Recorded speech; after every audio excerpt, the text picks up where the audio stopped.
Hi everyone, কি খবৰ আপোনালোকৰ আশা কৰিছো সকলোৰে ভাল মোৰ নতুন ভিডিও এটালৈ আপোনালোক সকলোকে পুনৰ স্বাগতম জনাইছো আজি আপোনালোকৰ মাজলৈ লৈ আহিছো মই বুৱা কাপোৰৰ কালেকচন মোৰ কিছুমান বুৱা কাপোৰৰ কালেকচন আপোনালোকক এই ভিডিওটোৰ জৰিয়তে দেখাম বুলি ভাবিছো একদম সিম্পল বুৱা কাপোৰ হয় গৰমত পিন্ধি থাকিব পৰা একদম লাইট ওয়েটৰ বুৱা কাপোৰ কিছুমান আজি আপোনালোকক দেখাম যেহেতু গৰম কিছু পৰিছে গতিকে বুৱা কাপোৰ পিন্ধিবলৈ গৰমত এনেও আৰাম হয় কিন্তু যদি সেইখিনি বুৱা কাপোৰ আপোনাৰ লাইট ওয়েটৰ হয় আৰু তাত যদি হেভি ওয়াৰ্ক কৰা নাথাকে তেতিয়া হলে আমি গোটেই দিনটো সেইখিনি বহুত ধুনীয়াকৈ ক্যাৰি কৰি থাকিব পাৰো সো তেনেকুৱা কিছুমান বুৱা কাপোৰ মোৰ ওয়াৰ্ড্ৰবৰ পৰা আপোনালোকক আজি দেখাবলৈ লৈছো যদি ভিডিওটো ভাল পায় তেতিয়া হলে লাইক কমেন্ট শেয়াৰৰ লগতে মোৰ চেনেলটো সাবস্ক্ৰাইব কৰি দিবলৈ নাপাহৰিব আৰু যদি মোৰ চেনেলটোত আপোনালোক অলৰেডি সাবস্ক্ৰাইবাৰ হয় তেতিয়া হলে আপোনালোকক অশেষ ধন্যবাদ তেতিয়া হলে আহক ভিডিওটো স্টাৰ্ট কৰো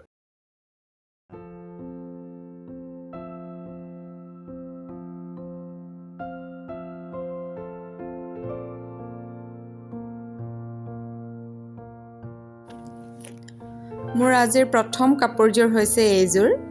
এইখন মেখেলাখনৰ একেবাৰে তলৰ পাৰ্টত সৰু সৰু স্কয়াৰ ডিজাইনত বৰ্ডাৰ দিয়া হৈছে আৰু ওপৰলৈ ক্ৰমান্বয়ে ফুলখিনি ট্ৰায়াঙ্গল শেপত লৈ যোৱা হৈছে ফুলখিনি খুবেই পাতল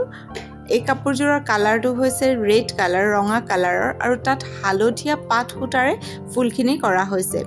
কালাৰটো ডাঠ যদিও কাপোৰযোৰৰ মানে ফুলখিনি একেবাৰে হেভি নহয় আৰু পাতৰ ফুলবোৰ অকনমান এটা শাইন থাকে ন হেতু কাৰণে দেখিবৰ কাৰণে বহুত ধুনীয়া লাগে এইখন হৈছে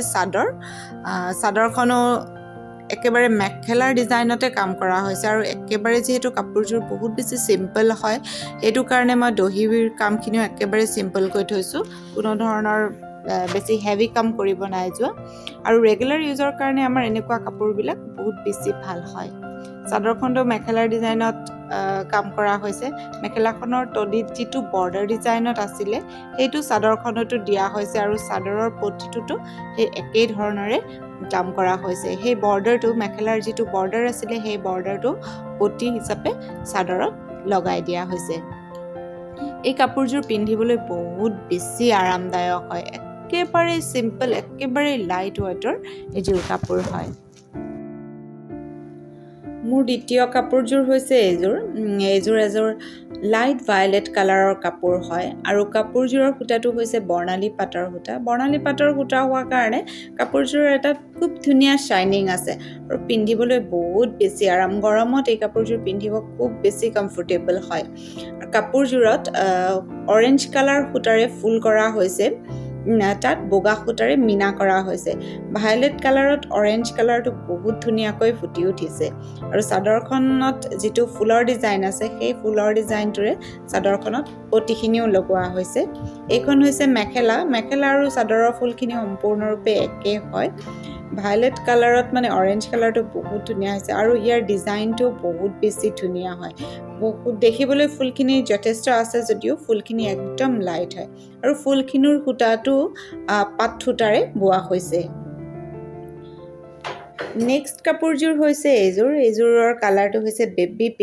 পিংক কালাৰ আমাৰ প্ৰায়বিলাক লোকৰে খুব বেছি পছন্দৰ হয় আৰু গৰমত পিন্ধিবলৈ মানে বহুত বেছি ধুনীয়া এইযোৰ কাপোৰ কালাৰটো লাইট হলে গৰমত পিন্ধিও আমাৰ বহুত ভাল লাগে আৰু পিংক কালাৰত গ্ৰীন কালাৰ আৰু ব্ল্যাক কালাৰ সূতাৰে ফুল গঠা হৈছে ফুলখিনিৰ সূতাখিনি হৈছে এইটো কটন সূতাৰে কৰা হৈছে বহুত বেছি ধুনীয়া এযোৰ কাপোৰ আৰু বহুত বেছি পাতল ওয়েটৰ হয় একদম লাইট ওয়েট গোটেই দিনটো পিন্ধি থাকিলেও আমি কোনো ধৰণৰ আনকমফৰ্ট ফিল নকৰো এই কাপোৰযোৰ বহুত বেছি ফুলৰ কাম কৰা হোৱা নাই ওপৰলৈকে ফুলৰ দুটা লাইন দিয়া হৈছে মাত্ৰ কাপোৰযোৰ বহুত বেছি আৰামদায়ক কাপোৰ এযোৰ হয় গ্ৰীন কালাৰ আৰু ব্ল্যাক কালাৰ সূতাৰে এই কাপোৰযোৰত কাম কৰা হৈছে এইখন হৈছে তাৰ চাদৰখনৰো গোটেই চাদৰখনতে ফুলৰ ডিজাইনটো দিয়া হৈছে আৰু বৰ্ডাৰত আপোনাৰ বৰফি ডিজাইনত কাম কৰা হৈছে যদিও গোটেই গাটোত কিন্তু ধুনীয়াকৈ সৰু সৰু ফুলৰ ডিজাইনটো দিয়া হৈছে দহিখিনিও মই একদম চিম্পলকৈ ৰাখিছোঁ, কাৰণ এইবিলাক কাপোৰ আমি যিহেতু ৰেগুলাৰ ইউজ কৰোঁ, ৰেগুলাৰ ইউজ কৰিলে মই দহিখিনি একদম চিম্পলকৈ থৈ দিওঁ, যাতে বেছি হেভি নালাগে। আৰু গৰম দিনত বেছি পাতল হৈ থাকিলে বস্তুবিলাক বৰ ভাল লাগে।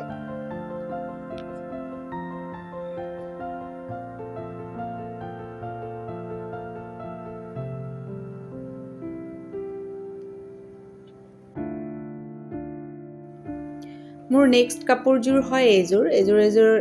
লাইট গ্ৰীণ কালাৰৰ কাপোৰ হয়। এইখন মেখেলাখনত কালাৰটো ঠিক ধৰিব পৰা হোৱা নাই, লাইটটো বেছি পৰাৰ কাৰণে মানে আপোনাৰ মেখেলাখনৰ কালাৰটো অকণমান ফেডেড লাগি গৈছে, কিন্তু চাদৰখনত নিশ্চয়কৈ ভালকৈ কালাৰটো ধৰিব পাৰিব। ইয়াত যিটো লাইট দেখা গৈছে তেনেকুৱা নহয়, অকণমান ডাৰ্কনেছ এটা আছে কালাৰৰ। আৰু কাপোৰযোৰ দেখিবলৈ বহুত বেছি ধুনীয়া হয়, বহুত বেছি আৰামৰ কাপোৰ এযোৰ। কলা সূতাৰে ইয়াত কাম কৰা হৈছে। ৰঙা কাপোৰযোৰত যেনেকৈ স্কুৱাৰ ডিজাইনটোত বৰ্ডাৰ দিয়া হৈছিলে, ইয়াতো ছেইম কামটোৱে কৰা হৈছে। স্কুৱাৰ ডিজাইনত বৰ্ডাৰটো দিয়া হৈছে, মাত্ৰ দুটা বৰ্ডাৰ দিয়া হৈছে আৰু বৰ্ডাৰখিনিৰ মাজত ফুলখিনি দিয়া হৈছে। একচুৱেলি এই কাপোৰবিলাক গোটেইখিনি কাপোৰেই হাতে বোৱা কাপোৰ হয়। মই হাতে বোৱা নাই, কিন্তু মই অৰ্ডাৰ দিছিলোঁ ডিজাইনটো দি পেলাই আৰু কালাৰটো দি পেলাই, বা ফুলৰ কালাৰটো কেনেকুৱা হ'ব এইখিনি তেওঁলোকক দি পেলাই অৰ্ডাৰ দিছিলোঁ। চ' মোক ধুনীয়াকৈ তেওঁলোকে বৈ দিছে। এইখন হৈছে চাদৰ।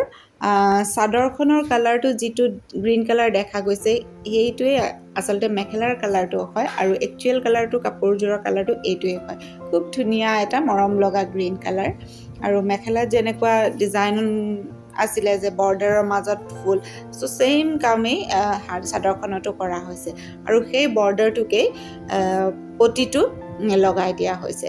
বহুত বেছি পাতল এযোৰ কাপোৰ হয়, গৰম দিনত কেৰি কৰিব খুব বেছি ভাল এইযোৰ কাপোৰ। মোৰ শেষৰ কাপোৰযোৰ হয় এইযোৰ খুবেই ধুনীয়া কাপোৰ হয়, আৰু কালাৰটোও বহুত বেছি আনকমন কালাৰ হয়। কালাৰটো ঠিক মই নামটো আপোনালোকক ক'ব নোৱাৰিম, হয়তো এইটো পিচ কালাৰ আৰু ভায়লেট কালাৰ মিক্স কৰিলে যিটো কালাৰ হ'ব সেইটোৱে হয়। কালাৰটো মই যিহেতু আপোনালোকক ভালদৰে ক'ব পৰা নাই, সেইটো কাৰণে জুম কৰি মই ভালদৰে আপোনালোকক দেখাই দিছোঁ। যদি কোনোবাই এইটো কালাৰটো ক'ব পাৰে, তেতিয়াহ'লে মোক কমেণ্ট ছেকশ্যনত নিশ্চয়কৈ জনাবচোন। গ্ৰীণ কালাৰ সূতাৰে ইয়াত ফুলৰ কামখিনি কৰা হৈছে, আৰু ইয়াৰ সূতাখিনি গ্ৰীণ কালাৰৰ সূতাখিনি হৈছে পাট সূতাৰে যেতিয়া ফুলখিনি কৰা হয়, তেতিয়া এটা খুব ধুনীয়া শ্বাইন আহে, আৰু কাপোৰযোৰ দেখিবলৈ বহুত বেছি ভাল হয়। এই কাপোৰযোৰ পিন্ধিবলৈ বহুত বেছি আৰামদায়ক। ফুলখিনি যথেষ্ট পৰিমাণে আছে, যদিও মানে কালাৰটো লাইট কালাৰ এটা হোৱাৰ কাৰণে আৰু ফুলৰ ৱেইটটো বহুত বেছি কম, সেইটো কাৰণে গোটেই দিনটো বহুত ভালকৈ কমফৰ্টেবলি আমি কেৰি কৰি থাকিব পাৰোঁ। এইখন হয় চাদৰখনো ছেইম ডিজাইনৰ, মেখেলাৰ যিটো ডিজাইন আছিলে সেইটোৱে চাদৰত দিয়া হৈছে, আৰু গোটেই চাদৰখনতে সৰু সৰুকৈ ফুলৰ বুটা বচা হৈছে। যিহেতু এইবিলাক কাপোৰ মোৰ ৰেগুলাৰ ইউজৰ কাৰণেই হয়, আৰু সেইটো কাৰণে মই তাত কিছুমান কাপোৰত দহিৰ কাম কৰিছোঁ, কিছুমান কাপোৰত নাই কৰা। চাদৰখনতো পটিটো গ্ৰীণ কালাৰৰ সূতাৰ ফুলৰ ডিজাইনটোতে পটিটো লগাই দিয়া হৈছে। খুব ধুনীয়া এযোৰ কাপোৰ, বহুত বেছি আৰামদায়ক এযোৰ কাপোৰ হয়। আপোনালোকৰ বাৰু কোনযোৰ কাপোৰ ভাল লাগিল মোক কমেণ্ট ছেকশ্যনত জনাবচোন। ভিডিঅ'টো আৰম্ভণিৰ পৰা শেষলৈকে চোৱাৰ বাবে অশেষ ধন্যবাদ।